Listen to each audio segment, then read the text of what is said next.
बिस्मिल्लाहिर्रहमानिर्रहीम। अस्सलामुअलैकुम dear students, उम्मीद करती हूँ आप सब खैरियत से होंगे। आज हम पढ़ेंगे English class 1 unit number 8 nature is beautiful. कुदरत खूबसूरत है। इट्स स्प्रिंग टाइम, ये बहार का वक्त है। इसके हमने रीडिंग, डिक्टेशन, वर्ड्स और वर्ड मीनिंग्स कर लिए थे और हाफ ट्रांसलेशन हमने कर ली थी कल। आज हम करेंगे ट्रांसलेशन यहाँ से स्टार्ट। I am sure. चलिए ट्रांसलेशन स्टार्ट करते हैं। आई एम श्योर, मुझे यकीन है। डैट के आई कैन प्ले, मैं खेल सकता हूँ। विद यू, आपके साथ। नाउ, अब। विद यू नाउ, आपके साथ अब। मोस्ट, इन द, दिन के किसी भी हिस्से में। गुड बाय, खुदा हाफिज। विंटर, सर्दी। गुड बाय विंटर, खुदा हाफिज सर्दी। थो, अगरचे। इट्स ट्रू, ये सच है। ट्रू मीन्स सच। I have had lots of fun with you. Fun मतलब मज़े करना, लॉट्स बहुत से। मैंने आपके साथ बहुत मज़े किए। नाउ, अब। I just could shout and Singh. Shout ऊँची आवाज़ में बोलना, सिंग गाना। अब मैं ऊँची आवाज़ में बोल सकता हूँ और गा सकता हूँ। I am so glad. Glad mean खुश। मैं बहुत खुश हूँ। बिकॉज, क्योंकि। इट्स स्प्रिंग, क्योंकि ये बहार है। विनीफ्रेड मोट, ये है पोइट का नेम। इसके बाद चलते हैं एक्सरसाइज की तरफ। Page number 76। यहाँ पे आपको दिया हुआ है learning the sounds, oral communication, learning the sound, one syllable words. अब वन सेलेबल वर्ड्स क्या होते हैं? A syllable, read the given word syllable words, मतलब जिसमें एक सेलेबल है। ठीक है। अब सेलेबल होता क्या? A syllable is a part of word with a single vowel sound, जिसमें सिर्फ एक वोवल की साउंड आती है, मतलब आवाज़ आती है। टोटल वोवल्स कितने हैं? 5। ए, ई, आई, ओ, यू। अब यहाँ देखें, सब में एक ही वोवल की आवाज़ आएगी। देखिए फर्स्ट वर्ड में वोवल की आवाज़ आएगी आई वोवल की, LIFE, लाइफ। यहाँ पे किस वोवल की आवाज़ आ रही है? आई की। वन सेलेबल वर्ड है, इसमें सिर्फ एक ही सेलेबल है। और यहाँ कौन से वोवल की आवाज़ आ रही है? आई की। इसके बाद है ग्रीव, इसमें है ई की आवाज़। नोज, लैक, नोज में किसकी है? ओ की, इसमें है ए की।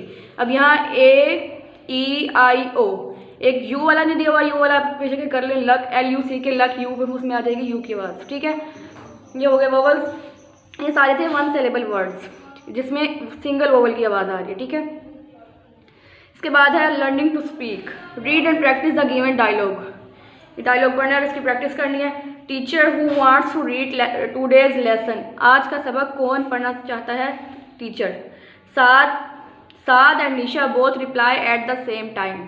साद और निशा दोनों एक ही वक्त में, साद और निशा ने दोनों ने एक ही वक्त में जवाब दिया। Saad, ma'am should I read first. Saad, ma'am क्या मैं पहले पढ़ सकता हूँ? निशा, मैम शुड आई, क्या मैं पहले पढ़ सकती हूँ? Teacher, no I will call you one at time. Teacher, मैं आपको एक वक्त में एक को बुलाऊंगी। You have to wait for your turn, आपको अपनी बारी के लिए इंतज़ार करना होगा। टर्न मीन बारी, वेट मीन इंतज़ार। Students, okay ma'am. तालिब इल्म, ओके मैम, ठीक है मैम। इसके बाद है क्वेश्चन आंसर। क्वेश्चन आंसर हम आज सिर्फ क्वेश्चन नंबर 1 करेंगे। तो क्वेश्चन नंबर 1 है, what is poem about? Poem किसके बारे में है? नज़म किसके बारे में है? आपने पोइम पढ़ी है, किस बारे में है? ये स्प्रिंग सीजन के बारे में, बहार के मौसम के बारे में। The poem is about spring season, नज़म बहार के मौसम के बारे में है। स्टूडेंट्स, क्वेश्चन नंबर 1 आपने अपनी कॉपी से नोट भी करना है और अच्छे से याद भी करना है। ट्रांसलेशन आपने याद करनी है, ये चीज़ सिर्फ आपने याद करनी है। सिर्फ क्वेश्चन नंबर 1 आपने कॉपी में नोट करना है और याद करना है। उम्मीद है आपको लेक्चर की समझ आई होगी। अपना ख्याल रखिएगा। अल्लाह हाफिज़। बिस्मिल्लाहिर्रहमानिर्रहीम। अस्सलामुअलैकुम डियर स्टूडेंट्स, उम्मीद करती हूँ आप सब खैरियत से होंगे। आज हम पढ़ेंगे class 2 English unit number 7 sports day, खेलों का दिन। इसकी हमने रीडिंग, वर्ड्स मीनिंग और डिक्टेशन वर्ड्स कर लिए थे। आज हम इसके ट्रांसलेशन स्टार्ट करेंगे। स्टूडेंट्स, ट्रांसलेशन स्टार्ट करते हैं। इट वाज February 12, 2020, ये 12 फरवरी 2020 था। I attended annual sports day at my school. Attended mean शिरकत की, एनुअल सालाना, स्पोर्ट्स डे खेलों के दिन में, एट माई स्कूल मेरे स्कूल में। मैंने अपने स्कूल में सालाना खेलों के दिन में शिरकत की। I got up at 7 o'clock in the morning, मैं सुबह 7 बजे उठा। आई ब्रश्ड माई टीथ, मैंने अपने दांत साफ किए। आई वोर माई स्पोर्ट्स किट, मैंने अपने स्पोर्ट्स किट पहनी। वोर मीन पहनी। My mother and father were waiting, were थे, वेटिंग इंतज़ार कर रहे। मदर वालिदा एंड फादर वालिद, मेरे वालिद और वालिदा इंतज़ार कर रहे थे। आई ग्रीटेड दैम, मैंने उन्हें सलाम किया। ग्रीटेड, सलाम किया। And had my breakfast, breakfast में नाश्ता किया। एंड हैड माई ब्रेकफास्ट, और नाश्ता किया। They both wished mean success, success mean कामयाबी, विश्ड मी मीन्स ख्वाहिश की, बोथ दोनों ने, बिकॉज क्योंकि, कंपीटिंग मुकाबला ले रहा था, कर रहा था, सैक रेस बोरी की दौड़ में, they both wished me success, उन दोनों ने मेरी कामयाबी की ख्वाहिश की, बिकॉज क्योंकि, I was competing in a sack race, क्योंकि मैं बोरी की दौड़ में मुकाबला कर रहा था। आई थैंक मैंने शुक्रिया अदा किया, आई थैंक दैम मैंने उनका शुक्रिया अदा किया, एंड लेफ्ट फॉर स्कूल और स्कूल के लिए रवाना हो गया।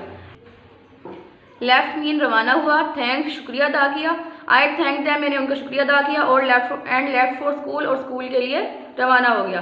There were different colourful flags on my school building, building mean इमारत, कलरफुल मुख्तलिफ रंग बिरंगे, डिफरेंट मुख्तलिफ फ्लैग्स झंडे, मेरे स्कूल की इमारत पर मुख्तलिफ रंग बिरंगे झंडे थे। There were instructions written on the notice board, instructions mean हिदायत, रिटन लिखी हुई, on the notice board notice board पर, नोटिस बोर्ड पर हिदायत लिखी हुई थी। फॉर गेस्ट एंड प्लेयर्स, के लिए, फॉर मीन के लिए, गेस्ट मेहमानों, एंड और प्लेयर्स खिलाड़ियों के लिए, मेहमानों और खिलाड़ियों के लिए नोटिस बोर्ड पर हिदायत लिखी हुई थी। We all were very excited, we हम ऑल सब वर थे, वेरी बहुत, एक्साइटेड पुरजोश, हम सब बहुत पुरजोश थे। स्टूडेंट्स इसकी आपने ट्रांसलेशन करनी है, सिर्फ यहीं तक, अच्छे से इसे याद करना है। उम्मीद है आपको लेक्चर की समझ आई होगी। अपना ख्याल रखिएगा। अल्लाह हाफिज़।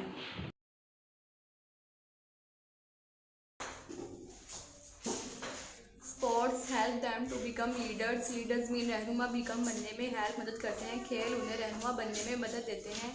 दे teach them value of time as well, value कदर टीच सिखाते हैं, वो उन्हें वक्त की कदर भी सिखाते हैं।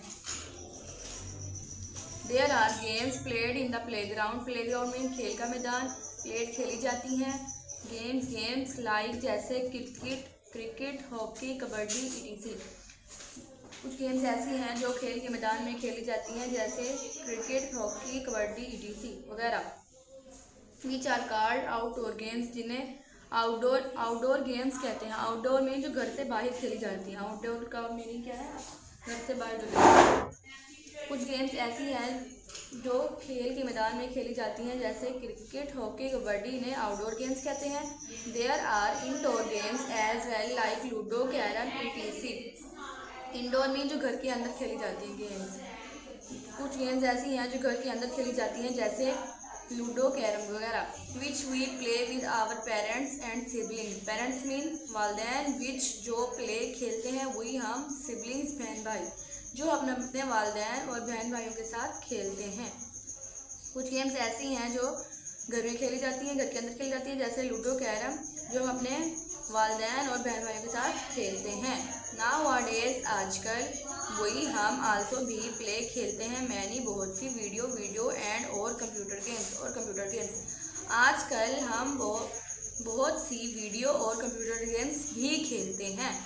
Through family games, students family games कौन सी होती है, जो हम अपने घर वालों के साथ खेलते हैं, ठीक है। थ्रू फैमिली गेम्स के ज़रिए आ होम, एक घर, बिकम्स बन जाता है, मोर चीयरफुल, ज़्यादा खुशगवार। फैमिली गेम्स के ज़रिए एक घर ज़्यादा खुशगवार बन जाता है।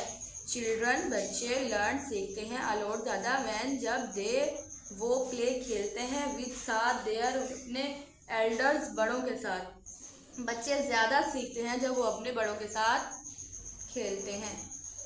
स्टूडेंट्स ये थी ट्रांसलेशन, ये हाफ ट्रांसलेशन आपने यहाँ तक अच्छे से याद कर ली है। उम्मीद है आपको लेक्चर की समझ आई होगी। अपना ख्याल रखिएगा। अल्लाह हाफिज़। बिस्मिल्लाहिर्रहमानिर्रहीम। अस्सलामु अलैकुम डियर स्टूडेंट्स, उम्मीद करती हूँ आप सब खैरियत से होंगे। आज हम पढ़ेंगे class 4 English, unit number 8, good study habits, मुताले की अच्छी आदत। स्टूडेंट्स इसकी हमने हाफ ट्रांसलेशन और वर्ड्स मीनिंग कर लिए थे। आज हम इसकी नेक्स्ट हाफ ट्रांसलेशन करेंगे। चलिए पढ़ना स्टार्ट करते हैं। I try to adopt all these study habits, habits mean आदत, स्टडी मुताले की, अडोप्ट अपनाई, ट्राइड कोशिश की, अपनाने की। मैंने तमाम स्टडी मुताले की आदत अपनाने की कोशिश की। With in a few mean Chand days, दिनों में, कुछ दिनों, चंद दिनों में। I got good result, good mean अच्छे, रिजल्ट मीन नताइज, गॉट हासिल किए, मैंने अच्छे नताइज हासिल किए, चंद दिनों में मैंने अच्छे नताइज हासिल किए। इन माई फाइनल टर्म, मेरे सालाना इम्तिहान में। आई गॉट, मैंने हासिल की फर्स्ट पोजीशन, पहली पोजीशन। इन माई क्लास, अपनी क्लास में, मैंने सालाना इम्तिहान में अपनी जमात में पहली पोजीशन हासिल की।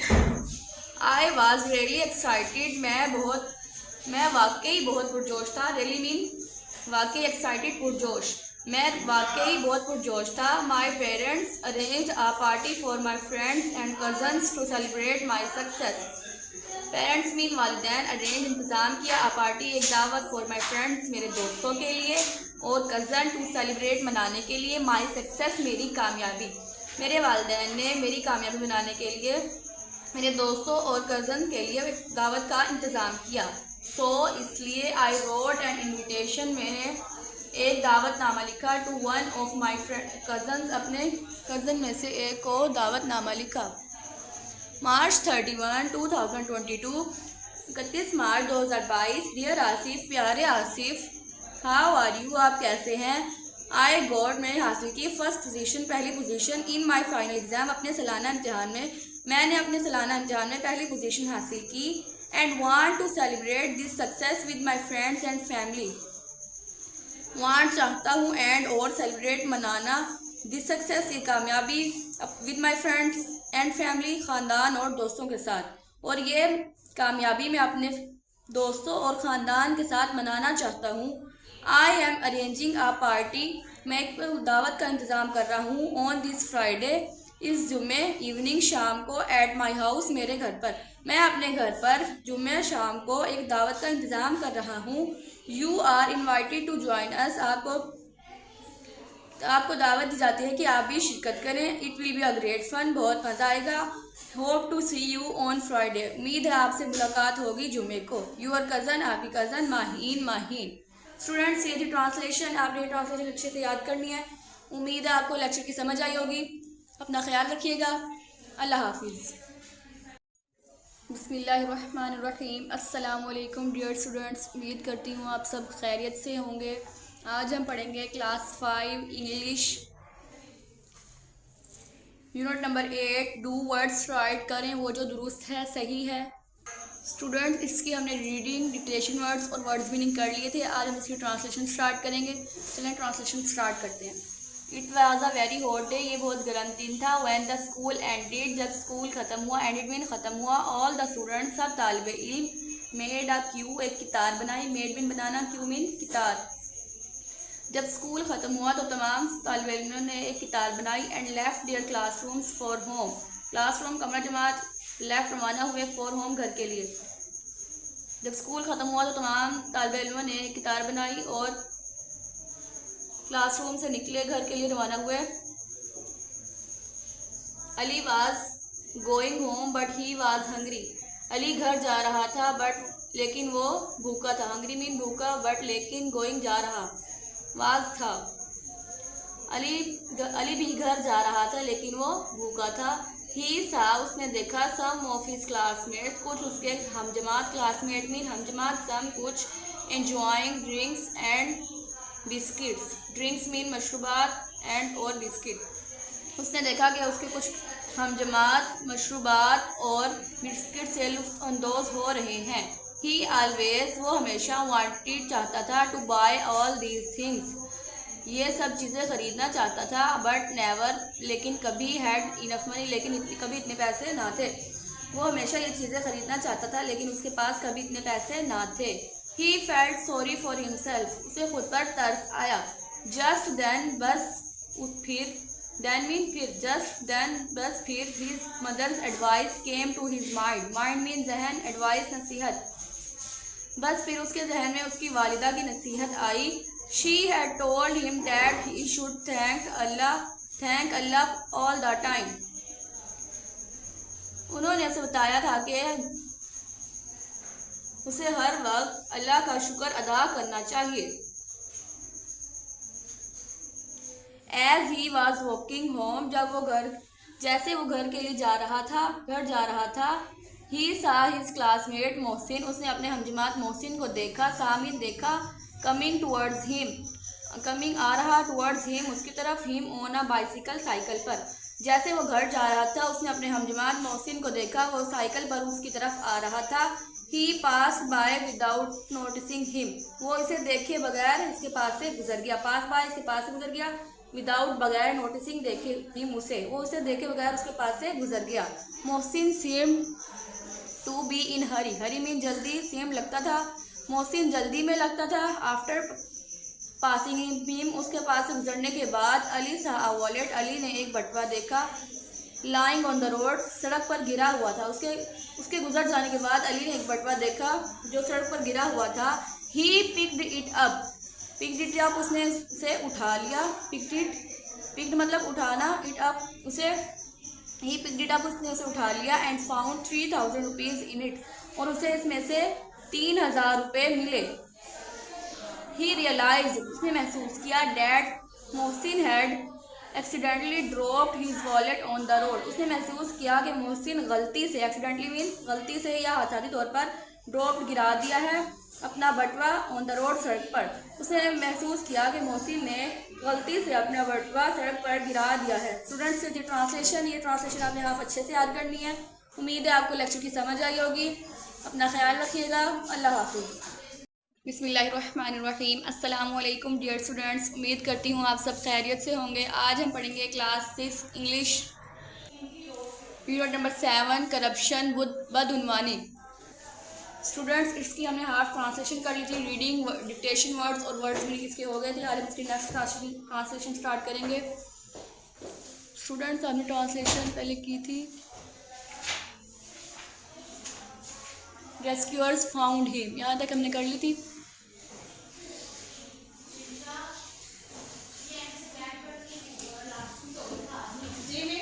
आज हम स्टार्ट करेंगे यहाँ से पीपल वर्क कर्जिंग, ठीक है।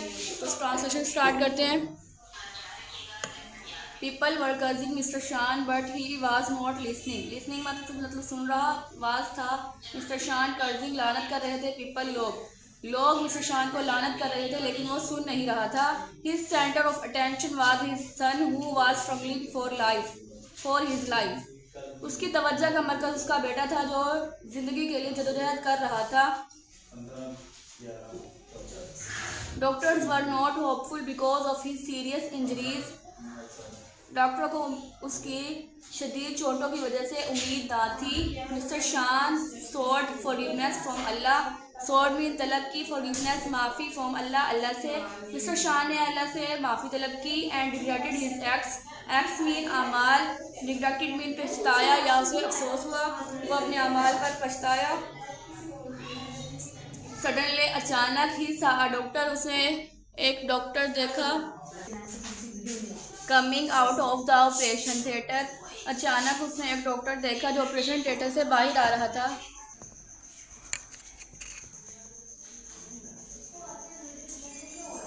The appearance of the doctor gave mister शान आ शॉक, शॉक मीन झटका, अपीयरेंस ज़ाहिरी शक्ल, डॉक्टर की शक्ल ने मिस्टर शान को एक झटका दिया। He was the same man, वो वही आदमी था, हुज जिसका फेक जाली medical certificate had been issued, जारी किया था, बाय हिज सिग्नेचर उसके दस्तखत से। And today that fake doctor had been appointed to operate on his son, ये वही आदमी था जिसका जाली मेडिकल सर्टिफिकेट इसके दस्तखत से जारी हुआ, इशूड मीन जारी हुआ, बाय हिज सिग्नेचर इसके दस्तखत से।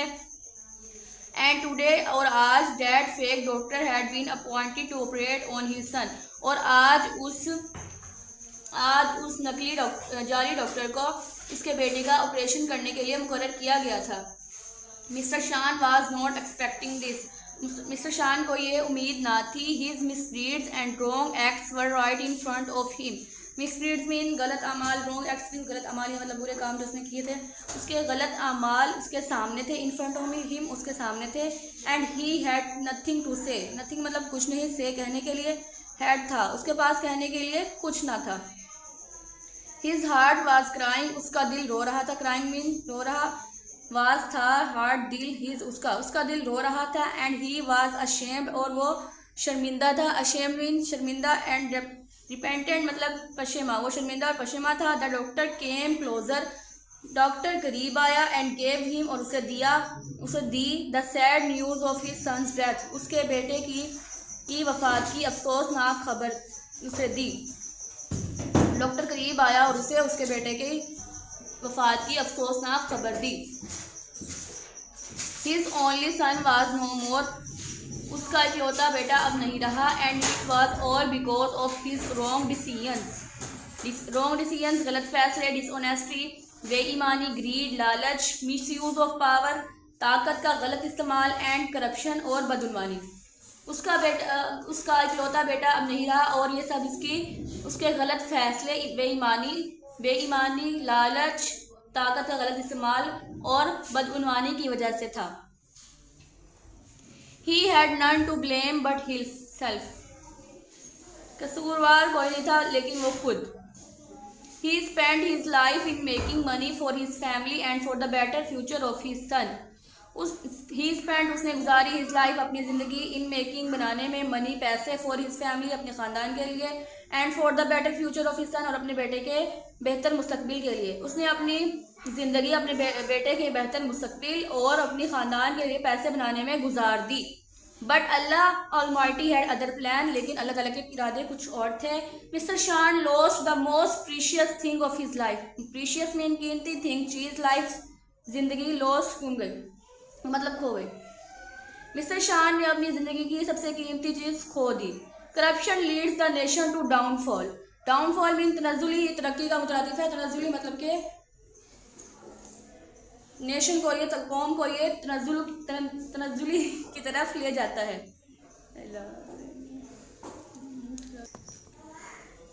बदउनवानी कौम को तनज़ुली की तरफ ले जाती है। It can destroy society, destroy तबाह करना कैन सकती है, सोसाइटी माशरे को, ये माशरे को तबाह कर सकती है। वी मस्ट बी ऑनेस्ट, हमें ईमानदार होना चाहिए। इन आवर डीड्स, अपने कामों में। एंड ऑलवेज, और हमेशा। शो लॉयल्टी, मुजाहरा करना, लॉयल्टी, वफादारी, एंड रिस्पॉन्सिबिलिटी, और जिम्मेदारी। हमें अपने कामों में ईमानदार होना चाहिए और हमेशा वफादारी और जिम्मेदारी का मुजाहरा करना चाहिए। स्टूडेंट्स, ये थी ट्रांसलेशन, ये आपने अच्छे से याद करनी है। उम्मीद है आपको ट्रांसलेशन की समझ आई होगी। अपना ख्याल रखिएगा। अल्लाह हाफिज़। बिस्मिल्लाहिर्रहमानिर्रहीम। अस्सलाम वालेकुम डियर स्टूडेंट्स, उम्मीद करती हूँ आप सब खैरियत से होंगे। आज हम पढ़ेंगे class 7 English unit number 7 Eid ul Azha. Students, इसकी हमने ट्रांसलेशन कर ली थी। आज हम इसके क्वेश्चन आंसर्स और ट्रांसलेशन हमने कर ली थी। आज हम इसकी एक्सरसाइज के बाकी क्वेश्चंस करेंगे। चलिए स्टार्ट करते हैं। उससे पहले क्वेश्चंस करने से पहले आपको दिया हुआ है रीडिंग एंड क्रिटिकल थिंकिंग। इसमें आपको दिया हुआ है identifying the point of view का पहचान का तरीका बताया हुआ है आपको कि वो फर्स्ट पर्सन है या थर्ड पर्सन है। आपने ये समझ के इसके बाद आपने ये fill in the blanks fill करनी है। इसके बाद है point of view refers to the method of narration use in the short story, novel और इन अ नैरेटिव पोइम। अभी पॉइंट ऑफ व्यू होता क्या, जो किसी कहानी या नोवेल या दास्तानी नज़म में बयान का एक तरीका होता है। In a story told from first person of view, the narrator is character in the story. अब फर्स्ट पर्सन जो स्टोरी होती है उसमें क्या होता है, जो राइटर है, जो स्टोरी लिख रहा है, वही उसका करैक्टर भी होता है, मतलब वो अपने बारे में लिख रहा होता है। ठीक है, वो होता है फर्स्ट पर्सन। फर्स्ट पर्सन में अगर हमें फिलिंग ब्लैंक्स में वर्ड्स होंगे आई वुई यू, जहाँ आई वुई इस्तेमाल होगा तो आई वुई इस्तेमाल होगा हमें पता चल जाएगा कि ये फर्स्ट पर्सन है, फर्स्ट पर्सन प्रोनाउन है। ठीक है, फर्स्ट पर्सन है। ठीक है, first person point of view है। इसके बाद अगर आई हुई के अलावा यहाँ इस्तेमाल होंगे ही, शी, इट, दे वगैरह, तो वो क्या होगा, थर्ड मतलब थर्ड पर्सन। मतलब अगर राइटर जो है वो अपने बारे में कह रहा है तो वो फर्स्ट पर्सन है और first person point of view है। अगर वो अपने बारे में नहीं किसी और के बारे में कह रहा है तो वो third person point of view है। अब इसकी पहचान ये है कि फर्स्ट पर्सन में आई हुई यूज़ होगा और जो दूसरे होंगे third person point of view, उसमें ही, शी, इट, दे, ही से फिर हर, ये यूज़ होंगे। आगे हम पढ़ते हैं दफ़ा in a story told from first person of view the narrator is the character in the story. मतलब फर्स्ट पर्सन स्टोरी में जो है जो राइटर होता है, नरेटर होता है, बयान करने वाला, वो किरदार होता है कहानी में। John Lennon and Paul McCarthy wrote the song in my life in the first person. मतलब जॉन लेनन और पॉल मैकार्टनी ने सॉन्ग लिखा था इन माई लाइफ, मेरी ज़िंदगी में, मतलब उन्होंने अपने बारे में ही लिखा था। तो वो क्या था, वो first person point of view के हिसाब से उन्होंने लिखा था, ठीक है। इसके बाद the first person pronouns are I, my, me, we, our, us, myself and ourself. अब जो फर्स्ट पर्सन के प्रोनाउंस हैं वो कौन से हैं, आई, वी। अब आई से बनेगा माई, मी, वी से our, us, myself and ourself, myself बनेगा आई से, ठीक है। ये सारे क्या हैं, फर्स्ट पर्सन प्रोनाउंस हैं। जिस सेंटेंस में ये यूज़ होंगे तो हमें पता चलेगा कि ये first person point of view है, ठीक है। इसके बाद है third person point of view. Third person में क्या होगा, the third person point of view belongs to the people or person the narrator is referring to. मतलब कि जो बयान करने वाला है, राइटर जो होगा, वो अपने अलावा जिसके बारे में बता रहा होगा वो क्या होंगे, थर्ड पर्सन, ठीक है। उसको हम कहेंगे third person point of view है। थर्ड पर्सन प्रोनाउंस कौन से हैं, him, he, him, his, himself, she, her, hers, herself, it, its, they, their, them and themselves. तो मतलब मेन प्रोनाउन है वो फर्स्ट पर्सन के हैं आई, वो, यू, आई, वही, और इसके हैं ही, शी, इट, दे। अब ही से बनेगा हर, ही से बनेगा हिम, सॉरी, शी से बनेगा हर सेल्फ, ठीक है, और दे से दैम, देयर, दैम सेल्फ। ये सारे क्या हैं, थर्ड पर्सन प्रोनाउंस है। जहाँ ये यूज होंगे हमें पता चलेगा ये third person point of view है, ठीक है। इसके बाद है here is a part of script from J.K. Rolling, Harry Potter and philosopher stone showing the power of third person. अब वो स्टोरी में से दिखा रहा है कि फिलोसफर स्टोन और हैरी पॉटर ने जो स्क्रिप्ट का एक पार्ट है, इसमें वो किसकी पावर दिखा रहा है, थर्ड पर्सन की। मतलब कि उसने जो राइटर ने अपने अलावा दूसरों के बारे में बताया है, third person point of view, उसके एक वो एग्जाम्पल दे रहा है। Harry moved in front of the tank and looked intently at the snake. Harry tank के सामने दौड़ा और स्नेक की तरफ भागा। He would not have been surprised if it had died of boredom itself. उसको बिल्कुल भी हैरत ना होती अगर वो बोरियत से मर जाता। तो अब वो किसके बारे में, ये इट आ गया, ये it, he, she, it use हो गया। तो इट के किस में आ गया, third person point of view में। अब ये किसकी एग्जाम्पल है, third person point of view की, ठीक है। उसने एग्जाम्पल दिया third person point of view की। और यहाँ फर्स्ट पर्सन की उसने क्या एग्जाम्पल दी थी कि जॉन लेनन और पॉल मैकार्टनी ने एक सॉन्ग लिखा था इन माई लाइफ, जिसमें उसने बताया था अपनी ज़िंदगी के बारे में, अपने बारे में। उसमें वो करेक्टर वो खुद था, जिसमें वो करेक्टर वो खुद होगा तो वो first person point of view. और जब वो दूसरों के बारे में बता रहा होगा, ही, शी, इट यूज़ कर रहा होगा तो वो प्रोनाउन यूज़ कर रहा होगा, तो उसके प्रोनाउन यूज़ कर रहा होगा तो उसका क्या होगा, third person point of view. अब फिल इन द ब्लैंक्स आपको दी, आपने फिल करनी है इसी हिसाब से। Read the following lines and identify if it is first person or third person point of view। आपने ये लाइन्स रीड करनी है और बताना है कि कौन सा पॉइंट ऑफ व्यू है, फर्स्ट पर्सन है या थर्ड पर्सन है। फर्स्ट लाइन है, much to my surprise I like the truck Ahmed but brought for me. अभी इसमें कौन सा देखें प्रोनाउन यूज हो रहा है, क्या यूज हो रहा है, आई यूज हो रहा है। आई से हमें पता चला कि ये कौन सा है, फर्स्ट पर्सन है। उसने अपने बारे में बताया कि मेरे हैरत के लिए कि मुझे वो ट्रक पसंद आया जो अहमद ने मेरे लिए खरीदा था। तो ये क्या हो गया, फर्स्ट पर्सन, इसमें आई यूज हुआ, ठीक है। आई हुई जिसमें यूज होगा वो होगा first person point of view, और जिसमें ही, शी और उसके प्रोनाउन यूज होंगे वो कौन सा होगा, third person point of view. इसके बाद है second line, I recommend Scrivener because it's the best word processor on the market. अब देखिए इसमें आई यूज हो रहा है, मैंने उसे कहा, उसको अपने बारे में बता रहा है, तो क्या होगा, फर्स्ट पर्सन। बस आपने ये देखना बता देगा साथ साथ। She wanted to play cricket so she purchase a bat and ball. वो क्रिकेट खेलना चाहती थी, उसने बल्ला और गेंद खरीदा। अब वो शी आ गया लड़की के लिए, तो शी क्या हो जाएगा, third person point of view. Next line है आपके पास, Maria was sure to get position in her class. Maria को यकीन था कि उसकी क्लास में फर्स्ट पोजीशन आएगी, पहली पोजीशन आएगी। मारिया तो देखिए यहाँ क्या यूज हो रहा है, शी का वो आ रहा है, तो ये कौन सा हो गया, हमारी लड़की है तो थर्ड पर्सन आ जाएगा, ठीक है। They did not lose heart and kept on their journey to the east. उन्होंने अपना मतलब दिल नहीं तोड़ा और मशरिक की तरफ अपना सफ़र जारी रखा।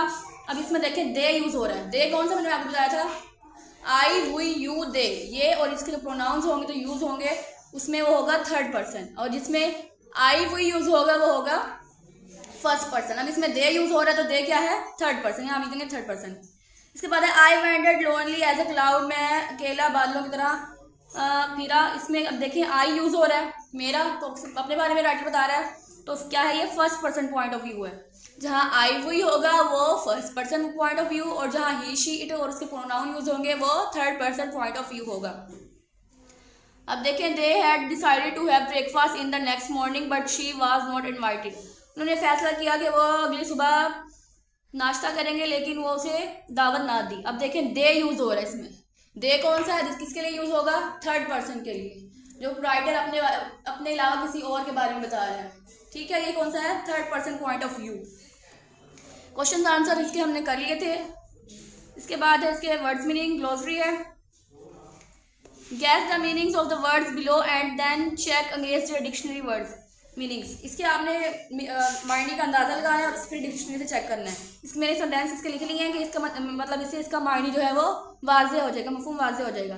टेम्प्ट का मीनिंग है आजमाइश। एन ओपन डोर में टेम्प्ट अ सेंट, एक खुला दरवाज़ा जो है वो अच्छे आदमी को आजमाइश में डाल देता है। ठीक है, ये इसका टेम्प्ट का जो है ये मीनिंग वाज़ेह हो गया। सेक्रीफाइस मीन कुर्बानी, a lamb was offered in sacrifice, कुर्बानी के लिए एक मेंढा पेश किया गया। कम्युनल फिरका बनाना या इज्तिमाई, the inmates ate in communal dining room. Inmates mean कैदी, कैदियों ने फिरका वराना खाने के कमरे में खाना खाया। रिवील जाहिर करना, time and chance reveal all the secrets, वक्त और मौका सब राज जाहिर कर देता है। ठीक है, रिवील मीन जाहिर करना। बिलीफ मीन यकीन, she professed a belief in God, उसे खुदा पर यकीन है। ठीक है, बिलीफ मीन यकीन। फॉरगिवनेस माफ़ी, repent and ask for God's forgiveness, repent मतलब पेशेमा हो और खुदा से माफ़ी तलाश करें, माफ़ी तलब करें। ठीक है, इसके बाद है vocabulary and grammar, homophones and near homophones.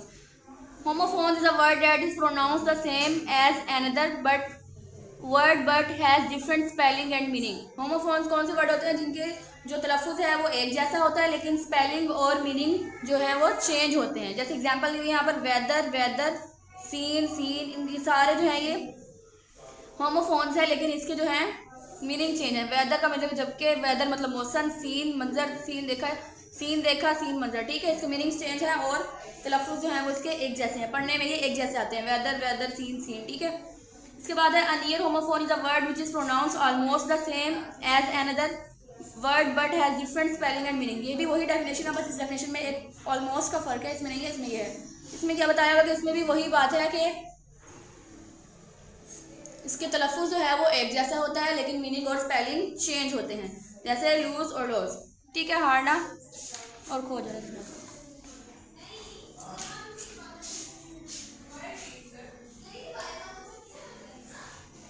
इसके बाद है fill in the blanks with the correct word from the word bank, use the context of the sentence to determine which word should be use. ये आपको word bank दिया हुआ है, इसमें से आपने वर्ड देखना कौन सा उसके लिए सूटेबल है और उसे फिल इन द ब्लैंक जो है वो फिल कर देंगे। ठीक है, फर्स्ट लाइन है his brother is taller dash his father, उसका भाई उसके अबू से लंबा है। से अब देन यूज होगा, THE एंड देन ये फर्स्ट इसमें आ जाएगा। ठीक है, इसके बाद है मैंने नंबर मार्क कर दिए हैं जो आप यहाँ से देख के भी कर सकते हैं। ठीक है, इसके बाद है I will read books by Shakespeare dash mark too, यहाँ पे आएगा एड, ये राइटर के नेम दिया कि मैं इनकी बुक्स पढ़ूंगा। आई will read. I hope you don't lose the game tomorrow, मतलब आप गेम कल नहीं हारोगे। लूज में हारना तो लूज यहाँ पे यूज होगा, लूज। ठीक है, इसकी स्पेलिंग लिख देंगे। इसके बाद the experiment showed the effect of soil erosion, ज़मीनी कटाव के तजर्बे ने ज़मीनी कटाव का असर दिखाया, ये इफेक्ट असर, तो ये आ जाएगा इफेक्ट। ठीक है, इसके बाद they have been waiting in line since noon to buy these their tickets, वो इंतज़ार कर रहे हैं दोपहर से अपनी टिकट खरीदने का। तो दोपहर से यहाँ पे क्या आएगा, सिंस, हम लिख दिया सिंस। इसके बाद है the cold weather began to dash his emotions, he was afraid he would break down soon, यहाँ आएगा लूज। ठीक है, वर्ड बैक से लेके जाना जो सूटेबल लगे वही लिख जाना आपने। Nabila had a sense that something was wrong, she open the barn door, जिसने दरवाज़ा खोला तो उसे महसूस हुआ कि कुछ गलत है। सेंस में महसूस हुआ तो SENS सेंस ये वाला लिखना है यहाँ पे। ठीक है, इसके बाद there is a dog running effect in our neighbourhood, एक कुत्ता जो दौड़ रहा था उसने असर किया हमारे हमसायों में। ठीक है, इफेक्ट आएगा यहाँ पे। ठीक है, ई वाला। ठीक है, इसके बाद है first he sent me a message dash he called me phonically, पहले उसने मुझे मैसेज किया और उसने फिर फ़ोन किया, तो फिर देन THE देन, ई वाला THE देन ये आएगा। ठीक है, ये देन था, से ये था, देन फिर। इसके बाद है have you ever seen dash all in day light, क्या आपने दिन की रोशनी में डैश उल्लू देखा है? अब ये एक उल्लू एन, तो हम ये वोवल है ओ ए ई आई ओ यू, जब होता है वोवल के साथ एन लगता है तो ओ है, तो हमने एन लगा देना है कि एक उल्लू देखा। ठीक है, ये था इसका मुनासिब। स्टूडेंट्स, ये 3 पार्ट्स आपने करने एक्सरसाइज के। रीडिंग एंड क्रिटिकल थिंकिंग का part 1, part 3 and vocabulary and grammar का पार्ट 1। ये अच्छे से आपने याद करना है। उम्मीद है आपको लेक्चर की समझ आई होगी। अपना ख्याल रखिएगा। अल्लाह हाफिज़। बिस्मिल्लाहिर्रहमानिर्रहीम। अस्सलाम वालेकुम डियर स्टूडेंट्स, उम्मीद करती हूँ आप सब खैरियत से होंगे। आज हम पढ़ेंगे class 8 English unit number 7 the earth speaks, ज़मीन बोलती है। इसकी हमने ट्रांसलेशन और 3 क्वेश्चंस कर लिए थे। आज हम स्टार्ट करेंगे क्वेश्चन नंबर 4, 5 एंड 6 करेंगे आज। ठीक है, चलिए क्वेश्चन नंबर 4 स्टार्ट करते हैं। Question number 4 is how can we use each season wisely and kindly. हम हर मौसम को समझदारी और खुश असलूबी से कैसे इस्तेमाल कर सकते हैं। अब आंसर है इसका, the each season offers unique opportunities and challenges. हर मौसम मुनफरिद मौक़े और चैलेंजेस पेश करता है। And using them wisely and kindly can depend on the individual and their circumstances. और इनका दानिशमंदी और मेहरबानी से इस्तेमाल फ़र्द और इसके हालात पर मुनहसिर है। सवाल क्या था कि हम हर मौसम का इस्तेमाल दानिशमंदी से कैसे कर सकते हैं। वो कह रहा है कि इसका जो इन्हिसार है वो फ़र्द पर और उसके हालात पर है कि वो हर मौसम को अच्छे से इस्तेमाल कैसे करता है। क्वेश्चन नंबर 5 है आपका, to use my gifts as best you know. मेरे तोहफ़े को इस तरह इस्तेमाल करना जिस तरह आप जानते हो। What does the earth want from us, ज़मीन हमसे क्या चाहती है। How may we encourage others to use earth gift in a best way. हम दूसरों को तरगीब कैसे दे सकते हैं कि वो ज़मीन के जो तरीके हैं उनको अच्छे से इस्तेमाल करें। इसमें 2 सवाल हैं आपके, आपने बताना है कि ज़मीन हमसे चाहती क्या है और हम दूसरों को तरगीब कैसे दे सकते हैं कि वो अच्छे से इस्तेमाल करें। द अर्थ इज़ अब आंसर है इसका, the earth is a natural system. ज़मीन एक कुदरती निज़ाम है। नॉट अ सेंटिएंट बीइंग, एक जज्बाती वजूद नहीं है। हाउ एवर, ताहम as human inhabitant of the earth, ज़मीन के बशिंदे, इंसानी बशिंदे के तौर पर, it is important for us to take care of planet. हम पर ज़रूरी है कि हमें अहम है कि हम प्लैनेट का जो है वो अच्छे से इसका ख्याल रखें। And use its resources responsibility, और जिम्मेदारी से इसके ज़राए का इस्तेमाल करें। In order to ensure a sustainable future, पायदार मुस्तकबिल को यकीनी बनाने के लिए इसके ज़राए का जिम्मेदारी से इस्तेमाल करें। फॉर आवर सेल्फ, अपने लिए, एंड फ्यूचर जनरेशन, और मुस्तकबिल में आने वाली नस्लों के लिए अच्छे से इसे इस्तेमाल करें। इसका आंसर उसने क्या दिया कि हम इंसानी बशिंदे के तौर पर हमें चाहिए कि हम इसे अच्छे से इस्तेमाल भी करें, और जो आने वाली नस्लें हैं उनके लिए, उनका पायदार मुस्तकबिल के लिए भी हम इसे अच्छे से ज़िम्मेदारी से इस्तेमाल करें। ठीक है, उसके बाद है question number 6, right the main idea of the poem. नज़म का मरकज़ी ख्याल बताना है आपने। Main idea of the poem, नज़म का मरकज़ी ख्याल क्या है। The main idea of poem the earth speak is that the earth is a living being that has its own voice and wisdom. इसका मरकज़ी ख्याल क्या है पोइम का, ज़मीन बोलती है कि ये एक ज़मीन एक जानदार है जिसकी अपनी आवाज़ है और हिकमत है। ठीक है, and that it speaks to those who are willing to listen. ये उनसे बोलती है जो सुनने के लिए रजामंद होते हैं। एंड अंडरस्टैंड, और समझते हैं। The poem express a sense of reverence and respect for natural world. नज़म फितरी दुनिया के लिए अकीदत और एहतराम के जज्बात का इजहार करती है। And encourages readers to take a deeper look at their relationship with earth and its inhabitants. और क़ारीन को ज़मीन और उसके बाशिंदों के साथ अपने ताल्लुकात पर गहरी नज़र डालने की तरगीब देती है। अब इसका मेन आइडिया क्या था, मरकज़ी पॉइंट का इसका क्या था कि ज़मीन जो है, स्टूडेंट्स की हमें समझ के आए कि जो ये ज़मीन है ये एक जानदार है जिसकी अपनी आवाज़, हिकमत है। ठीक है, ये था main idea of the point. ये आपने अच्छे से याद करना है। क्वेश्चन नंबर 4, 5 एंड 6 ये अपनी कॉपीज़ में नोट भी करने हैं और अच्छे से याद भी करना है। उम्मीद है आपको लेक्चर की समझ आई होगी।